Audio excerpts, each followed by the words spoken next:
You're watching Teng Tools Muscle Garage, the home of New Zealand's toughest muscle cars, hot rods and street machines.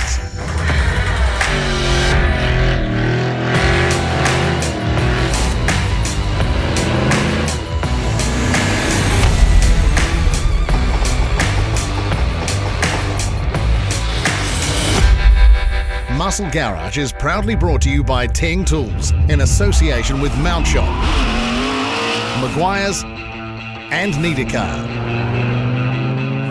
Coming up, Kayton's ever-evolving RS SS Camaro, now packing twin-turbo big block punch.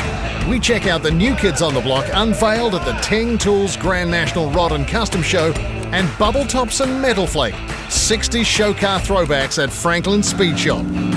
But it's our mates at Niedercar kicking things off. We hit the mainland for the spectacular Kaikoura Hop.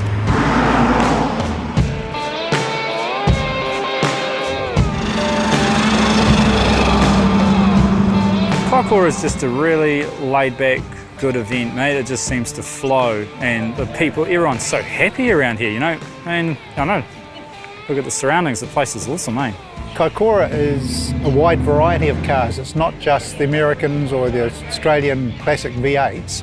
I just enjoy looking at all different sorts of cars. There's no one telling you, oh, you got to do this or that. So, yeah, no, it's good.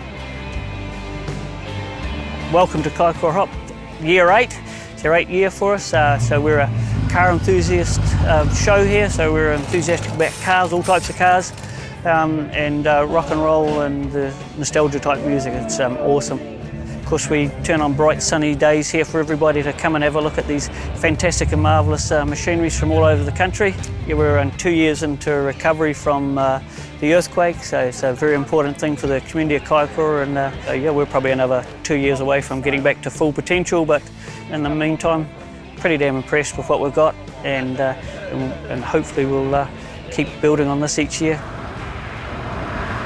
Kaikoura, the destination, is a truly spectacular one. But to see how much the landscape has changed post-quake, you need only jump out of the car and wander down to the water's edge. The seabed has risen in places as much as 8 metres. It's been 2 years since our last visit, and the place feels eerily different. However, the rebuild is well underway, and significant roadworks wouldn't deter the 700-plus cars that invaded the coastal town en masse for 2018's Hop. This is no static event, with 4 days of cruising, shows, live music, even burnouts. If you were here, it was because you like driving, even if your choice of vehicle at first glance looks better suited to a drag strip. It's a GDS Monaro, 75, so HJ. It's a big block Chevy, 555 cube, so it's dark block, 4 1/4 stroke, and 4.560 bore makes, 555 cube, with a Littlefield 1471 high helix blower and pair of big carbs. I just always liked it. I had been, I don't know, I said around the car for many years. Just knew the guy that owned it previously, and always thought, man, I need that. I need that in my life. Well, yeah, when I first viewed the car, it was supercharged, and it was, as it is, it looks much the same. But I thought, well, it needs to be supercharged again, because he detuned it after a few years, and I thought, oh well. I want to put it back the way it was, and I want to put it on the road, because it never really got across the line as far as getting cert and that, so I've done that, and I just want to be the guy that can drive this car to an event, do a really good number, and hopefully go home. So yeah, we built the engine. Craig Griffiths, Mochuaka, pieced it together with cylinder head specialists in Christchurch and come up with a package, and I've just been playing with the ignition and blowers and trying to get the right mix, really. Today on pump gas, probably around 850, I'd say. I'd like to get, on a good day with good fuel, I'd like to get 1200 if I could. Yeah, we'll see. Getting there. Serious numbers, yes, but no good if you can't use it. Yep, no, big radiator, big fans, and lots of advance while cruising, so yeah, it holds its temperature nice. Yep, when I first started driving around, couldn't get 5 minutes out of it, should be on the side of the road. Either out of gas or overheating. While the Australian-built Holdens we grew up with might now be a thing of the past, it's business as usual for Rowan. All the way, since I was at school till now, I've always had one tucked away somewhere. I'll never change.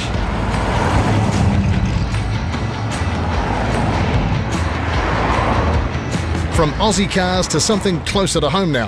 While calling this Plymouth a New Zealand car might be a bit of a stretch, it does have a very local history. It's one of 87 built in Petone and Todd Motors back in 1960. When I was a young guy, like teenager about 30 years ago, I used to see this car driving around. And then I saw it on Trade Me, so I bought it and it sat in the shed for about 5 years and still got the original black plates on it, and reg has been on hold since I think 92. So yeah, I only just got it going a couple of months ago, yeah. Not a typical Plymouth, and it's not your typical love story either. Ugliness. It's just ugly, it's different. Big fins, yeah, I just thought it was cool. Yeah, I try to make it different because the car's different, so I kind of had a picture in my head and that's what came out. Yeah, it's taken me a couple of years to do it, but yeah, I've tried to do everything I can myself. Yeah, it's a driver, it'll get used. Got a few other cars so we chop and change, but yeah, it's doing the miles. Driving, also high on the priorities list for Steve, despite his Gen 2 Camaro's very potent underpinnings. It's a 1970 Chevy Camaro with a Brodex aluminium lightweight 410 sprint car engine, running a fuel injection and dash 11 Brodex heads. So the engine's running through a T56 Magnum gearbox with a Chevy 12-bolt Camaro diff, true track centre with 411 diff gears. About 680 we did on the dyno a couple of years ago. Previously owned by a friend and customer, once Steve got the keys, a tough car was always the blueprint, even if that meant going looking for excuses. We built an engine for the guy, for the person I bought the car off, which was a pretty serious 410 Donovan with IDA Webbers and all that on it. Then I pulled the motor out to fix a dent in the sump and ended up building this new one because I had bits lying around and I just wanted to make it cooler. Yeah. We drove up from Greymouth. Me and my wife left on Thursday morning, just drove all the way here. Just been driving around. We had a couple of issues last night that we had to fix, but it's all about carring, isn't it? Yeah. So that was the main ambition, was to have a fast car that you can take to a circuit track, have a bit of fun, and still even just my wife can drive it, you know. It's not some radical thing that you need to be a race car driver to drive. So it's worked out good, you know. With well over 700 cars and an estimated 12,000 in attendance, Kaikoura Hop's 4 days make for one massive show. Too massive to fit it all here, in fact, so we'll have more in store for you a little later in the series.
Amazing results, even at full sight.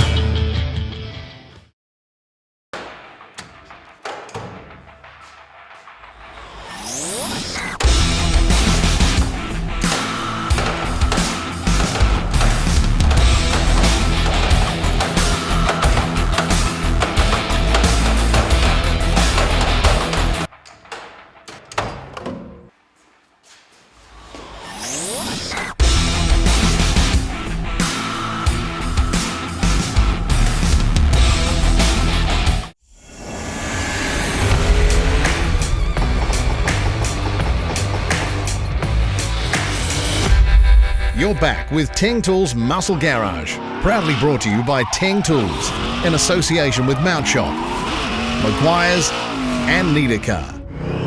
Okay, get comfy, because we've got Kayton's boosted big block Camaro and a visit to Franklin's Speed Shop coming up fast. But first, we're off to check out some of the new machines unveiled at the Teng Tools Grand National Rod and Custom Show.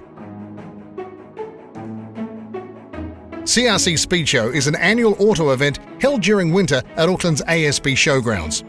While the event has a bit of something for all that make up New Zealand's automotive landscape, it's the hall that plays host to the Teng Tools Grand National Rod and Custom Show that we always make a beeline for. It's also become the event to unveil your new build, it would seem, with a number of high-caliber cars on show for the first time.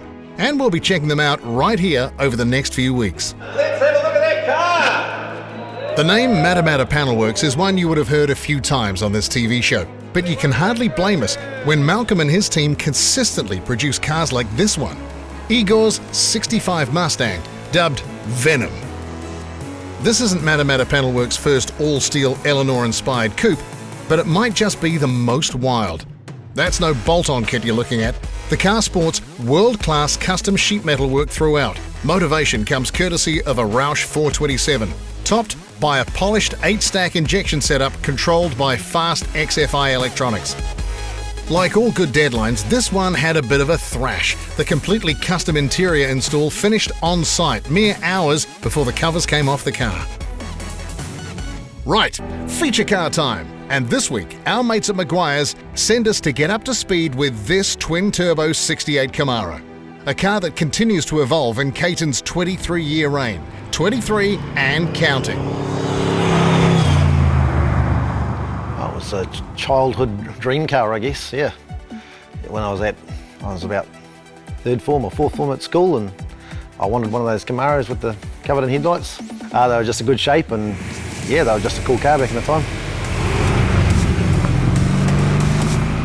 Kayton decided to make his 21st a memorable one. The RS SS a birthday present to himself for the princely sum of $5,000 US.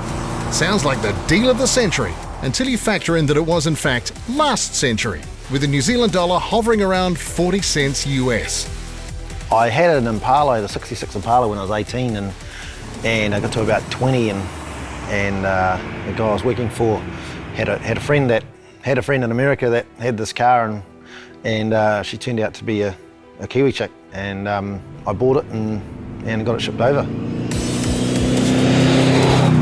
It was a running, driving car with a 350 in it, even though it's a factory big block, but yeah, it had a 350 in it, and I drove it out to a couple of hot rod little events, and then brought it home and pulled it to bits. Yeah. I never really thought about how long I'd keep it or anything like that. It was just, yeah, one thing at a time. The Camaro resurfaced on New Zealand roads some 8 years later, but now with a 396 big block bolted in place of the 350. But setting the tone for things to come, it wouldn't be long till Kayton was in possession of a supercharged motor. This was 13 days before Beach Hop, but even a seized blower the night before leaving couldn't halt the Camaro's maiden voyage down Whangamata's main drag on the Saturday night. Done deal then? Well, a couple of turbos would argue otherwise. And naturally, this decision was made just 5 weeks out from another hop, with the car this time being finished on location. I thought it was going to be easy, but there was a lot of work, and the headers had to be custom made, and then all the plumbing and everything else that goes with it, and all the extra piping, and there was a lot. Because it has the hideaway headlights, when the headlight covers are open, there was no room to put the turbos down the bottom where you usually want them. So the intercoolers had to kind of go in the middle, and then, yeah, and we didn't have room to put the turbos down low, so we thought, oh, we'll throw them out the bonnet then. Yeah, it's a bit of an art piece. The cube count currently weighs in at 468, with a bunch of tough internals topped with Merlin heads. Up top is where things get interesting. The blow-through carb setup fed by two 88mm Master Power turbochargers with a TurboSmart 60mm blow-off valve and twin 50mm wastegates. Horses escape via the TH700 trans to a strengthened GM 12-bolt diff. While the big turbos lack the instant kick of a blower, the 700 horsepower at the treads holds your attention, and there's more to come. Oh, there's plenty more in it. We're going to bump the compression up a little bit, change the distributor out, got some more numbers to turn. You know, once it starts boosting away, usually you run out of road, but it certainly wants to go.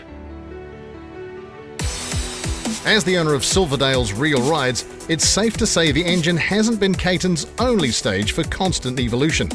The current guys, while opting for a classic hugger orange and 60s-inspired hockey stripes, still manages to integrate plenty of unique and often colour-matched touches to stand out from the pack. Always want it to look different to all the other ones out there, and you know, because of what we do for work, we want it to be seen. You know, it's our biggest marketing tool. We just try to keep it that little point of difference, and make it so it's not like every other one out there. And 23 years on, it's safe to say the Camaro will be the subject of plenty more attention to come. The next phase is already in discussion.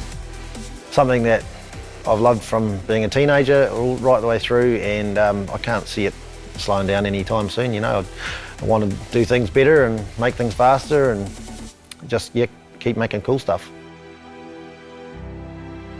Okay, shed raid time. This week, the good folks from Mount Shop point us towards Luke Enyon's Franklin Speed Shop.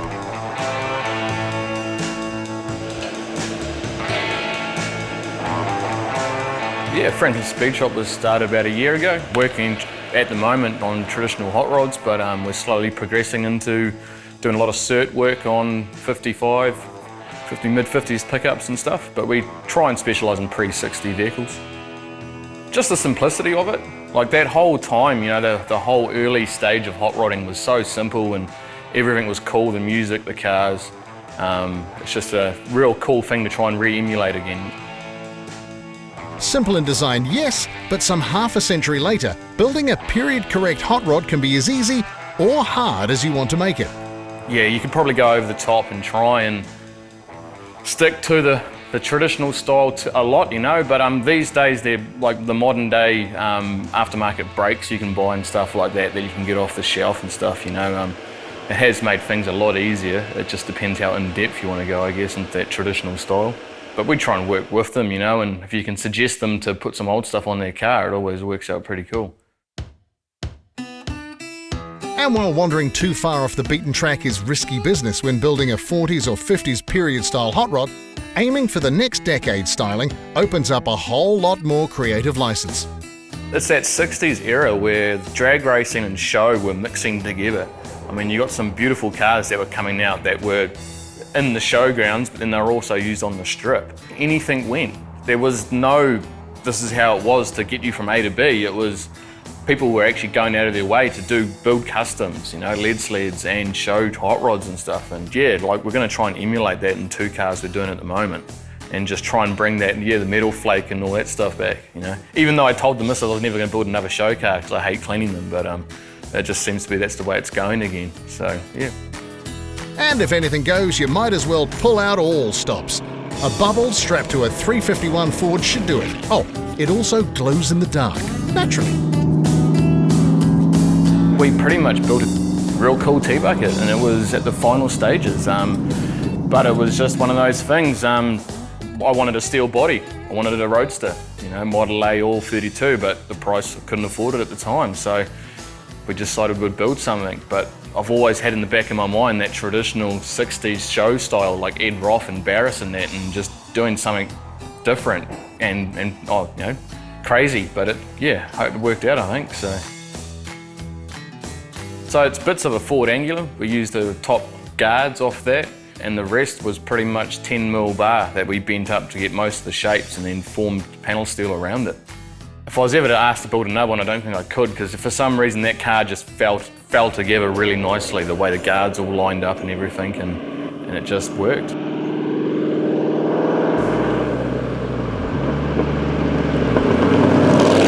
Strapping yourself into the bubble car makes for a surreal experience. The sights of an open-top car, but when the lid comes down, it all gets a bit more refined without the constant battering of wind and sound. The bubble was formed from polycarbonate, actuated by a hydraulic pump pinched from the back of a boat engine. The view is pretty special too, overlooking a stack of Weber carbs playing bartender to the 351 Cleveland, backed by a C4 trans and Ford 8-inch diff. Cooling is dealt with out back. The radiator hides behind mesh panels and is fed by an electric water pump. It's definitely not your standard combo, and as such, sometimes the source of much entertainment at car shows for both public and owner alike. One of the best ones I ever heard was it's a fiberglass car, and it's actually a kit car that you can buy from the States. A little bit of me wanted to correct them, but I just let them have their own idea and walked off. Just left them to it. So yeah, well, people take it, you know. Some people like it, some people don't. Franklin Speed Shop, as you might have guessed, is located not too far from Pukekohe in the Franklin district. The location has proved itself a happy hunting ground. I was like just amazed with what's in the area itself, the old boys with all the old car parts and brake bits and all that sort of stuff, you know. Doing what we're doing here has made it very easy because you wouldn't have been able to do it anywhere else with the contacts that we have here. So we're still finding some cool old stuff laying around. For Luke, it never stops. Turning a passion into a profession may have switched things up a gear, but perhaps it's not really that different after all. Well, it never did before. You know, like the missus was always constantly getting woken up, God knows what time in the morning, because I had to come up with an idea or wanted to change stuff. But yeah, no, it never stops. There's a million ideas out there when it comes to putting cars together now. It's just a matter of trying to pick what you want to do and run with it. And hopefully it doesn't divert too much along the way. Every week, we're giving our viewers the chance to win a Teng Tools and Maguire's gift pack worth $250. Simply head to themotorhood.com and hit the Teng Tools Muscle Garage link. By entering our weekly draws at the end of the series, one lucky viewer will win a massive Teng Tools 622-piece automotive toolkit and 7-drawer workstation, a complete Maguire's car care pack, and a $500 mount shop voucher. The total value of this grand prize is nearly $6,000. Good luck, everyone. Teng Tools Muscle Garage was proudly brought to you by Teng Tools. Get organised. Mount Shop, undercar specialists. Maguire's, people who love cars love Maguire's. And Need a Car, the easy way to research and buy cars online.